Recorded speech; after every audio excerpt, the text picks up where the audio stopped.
High মিনাসান ওয়াইগো জামাস। আজকে আমি খুবই হ্যাপি কারণ আজকে আমার ছিল জাপানিজ ল্যাঙ্গুয়েজ স্কুলে সুৎসুগিও সিকি। সুৎসুগিও সিকি মিনস গ্র্যাজুয়েশন সেরিমনি। তো অনেকেই জাপানিজ ল্যাঙ্গুয়েজ স্কুল সিলেকশনের সময় অনেক ধরনের ভুল করে থাকেন, লাইক কি কোন গাক্য চুজ করব, কোথায় চুজ করব। এটা এজেন্সির উপর ডিপেন্ড হয়ে তখন আমরা এজেন্সিকে দায়িত্ব দেওয়া, কিন্তু এজেন্সি সেই সুযোগের সদ্ব্যবহার নয়, খারাপ ব্যবহার করে আমাদের একটা বাজে গাক্য শোকাই করে দেয়। শোকাই মানে রেফারেন্স। সেক্ষেত্রে কী হয়, একটা স্টুডেন্টের 2 বছর লাইফ থেকে নষ্ট হয়ে যায়।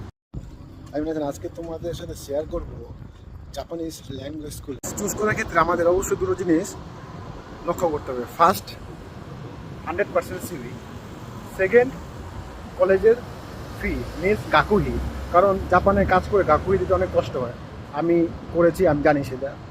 কম গাকুহি থেকে 100% সিভি, জাপানে এরকম অনেক গাক্য আছে।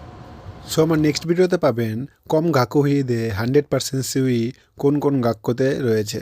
যা মাতানে মিনাসান, বাই বাই।